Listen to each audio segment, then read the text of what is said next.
into 6.4, section 6.4. Now some of this stuff is going to be very familiar with you because we've done some of it.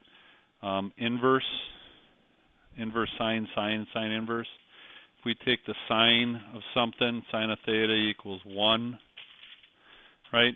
In order to figure out what theta is, we would take the sine inverse. Now, just like what we would do, let's say if we had 2x equals 4, okay?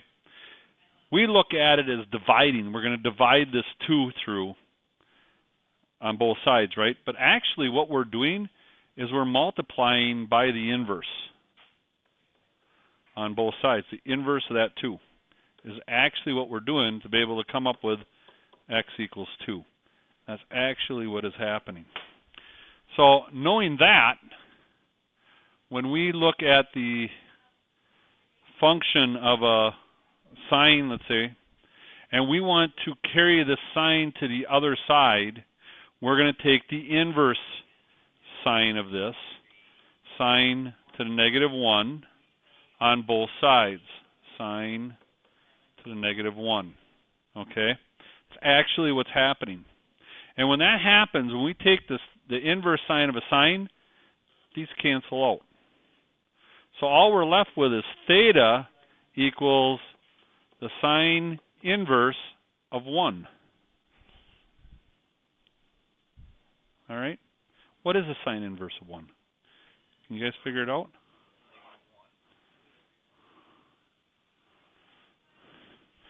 What's the distance from here to here? Pi. What to here? 2 pi, right? This is 1. This is negative 1. Where it hits 1 is right here. What's that distance? 90 degrees, or pi over 2, or 1/2 pi. And here is, where it's negative 1, is 3/2 pi, or 270. Okay? So we can figure out this one real quick. We know that theta equals pi over 2, or 90 degrees. Okay? Is that the only thing theta can equal? If I continue this out, and I continue on, where's this? Because that's at 1 also.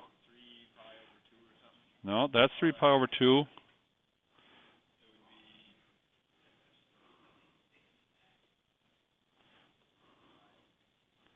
Five halves pi. And then this would be 3 pi. This right here would be 7/2 pi. And then this would be 4 pi. Notice we're increasing this by 2 each time. Okay?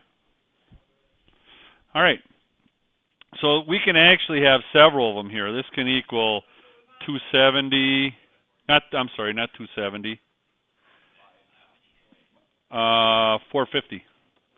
450 or 5/2 pi. All right? So it can equal a lot. We only need to have one of these. All right? Whether it's in degrees or radians. Okay. So what we've learned now is we've learned that there is the sine and the inverse sine. We've learned the cosine and cosine inverse, and tangent inverse. Okay?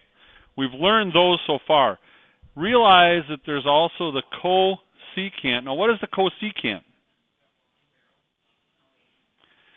Remember, sine is opposite over hypotenuse, right?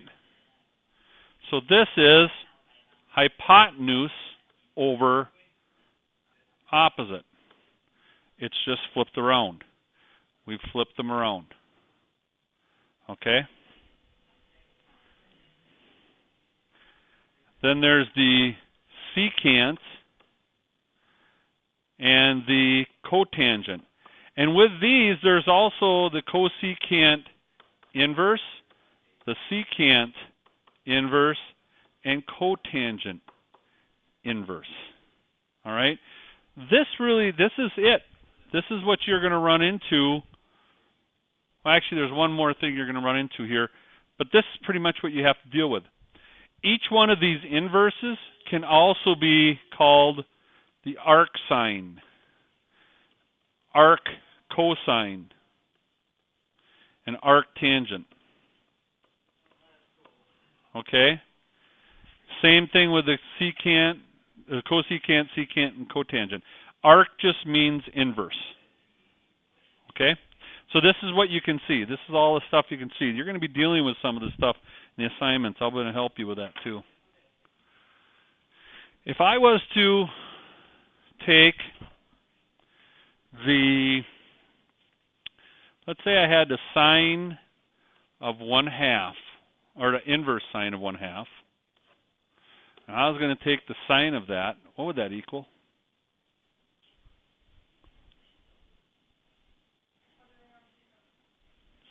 Remember what the sine does to the inverse sine, and vice versa. Cancels it out, right? What am I left with? 1/2. All right? If I was to have the sine of an inverse cosine of square root of 3 over 2, what kind, if we're looking at square root of 3 over 2, what kind of triangle are we looking at? 30, 60, 90. And this would be 1, this would be square root of 3, and this would be 2. So if we're looking at the cosine, let's say we talked about the cosine of 3/2, what angle would we be looking at? We got 3/2 here, so it'd have to, remember cosine is adjacent over hypotenuse, right? So what is adjacent to this? 30 degrees. That's the angle we're looking at. So we're looking at 30 degrees. So we know right here, this is really 30 degrees in here. And we're doing the sine of 30 degrees. Well, what's the sine of 30 degrees? Opposite over hypotenuse, right? So this equals 1/2. See how we did that? That's a lot of what your assignment's going to have to deal with.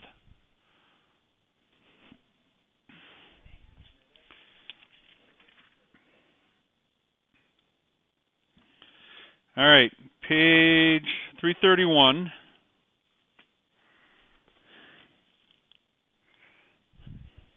I want you to notice the 21 through 29. 331, 21 through 29. I want you to notice on here, they're talking between 0 and 360 degrees. So we're doing this whole chart, right? And if you look at 21, it says the inverse cosine of 0. Well, where is cosine 0? Well, you think about this chart here. Where is this 0? Pi over 2 or 90, and at 3 pi over 2 or 270.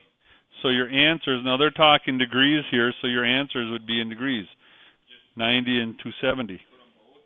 Yep, both of them.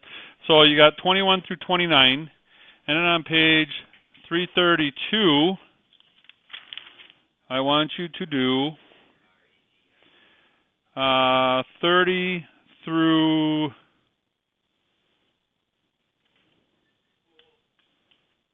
30 through 37. 30 through 37. And those are more dealing with what we were doing on the last one.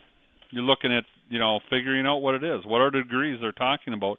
When they give you like the arctangent, or that's like tangent inverse of square root of 3, what degrees are we talking about there? And then figure them out, and then figure it out for the other one. You shouldn't need a calculator on this to get it done.